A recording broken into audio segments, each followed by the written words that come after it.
I come to work every day with a sense of purpose, a true sense of purpose. I can point to the students who have gone to university. I can point to the students who have gone straight to trade. I can point to students who have gone to prison. And I can say that in every one of their lives I had, I hope, some meaningful impact.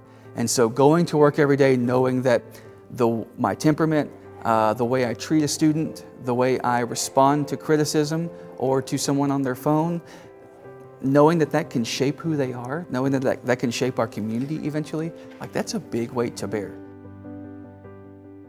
Uncle Ben said it, with great power comes great responsibility. And not that Texas Teacher of the Year carries weight in a powerful sense, but it does come with a voice. One of the things I really talked about as Teacher of the Year when I was interviewing was that if you're not doing this profession without hope, then you probably shouldn't be in the profession. Like, we have to believe in tomorrow in order to work really hard today. I don't have to chase hobbies on the weekend. I don't have to chase, what's my purpose? I feel like I love what I do. I'm pretty darn good at it. I hope to get better every day. And I show up with a sense of, hey, this matters.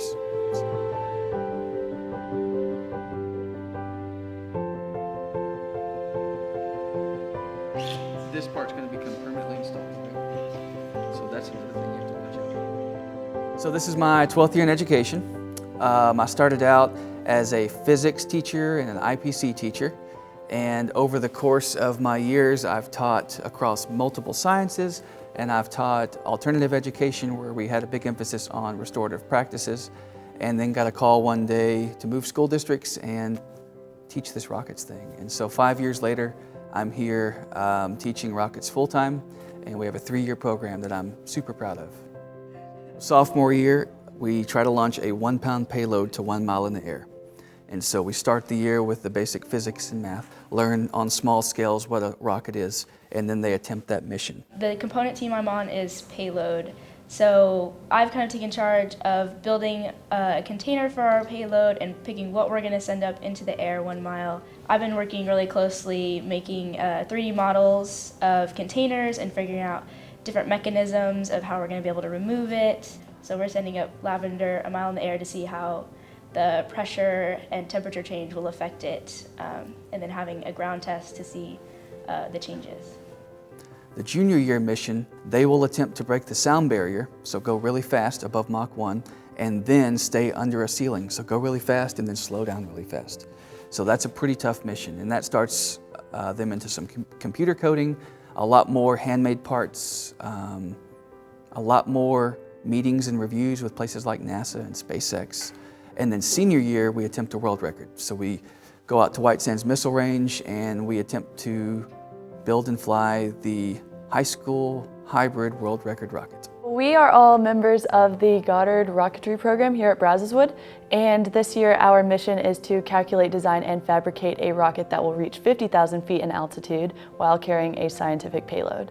The way we do that is that we separate into different sections at the start of the year. We create math models, and from there we separate into even smaller groups and distribute the load among us.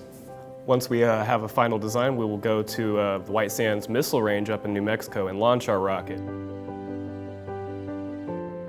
So the 2022 team, building on 5 years of this senior level experience, successfully flew to almost 50,000 feet above sea level, so it's incredible.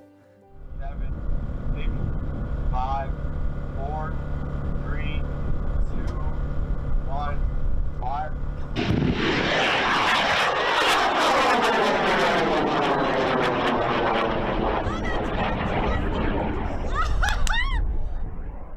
One of the things that makes our program so unique, and one of the things that we really focus on, is that team dynamic.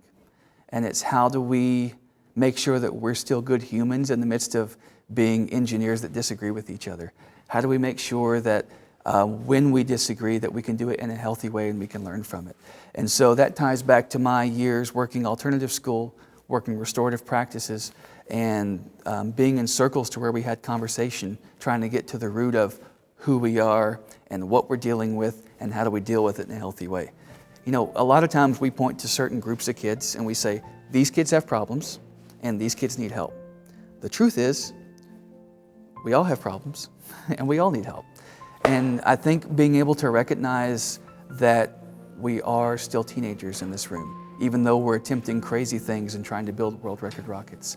I think making sure that we understand that and we use those teachable moments where we call each other out and we're honest, I think that helps make this program incredibly unique.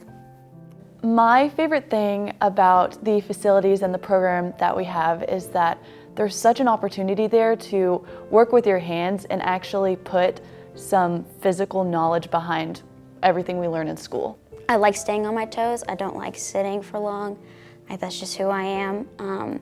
I also get to meet people and be part of an environment that keeps me motivated as well. So I love the experience and the adventure, having to find the answers for ourselves and just pushing us further. Mr. McLeod challenges us to push ourselves. He teaches us in a very unique way in which we have to do 90% of the work, finding everything, trial and error.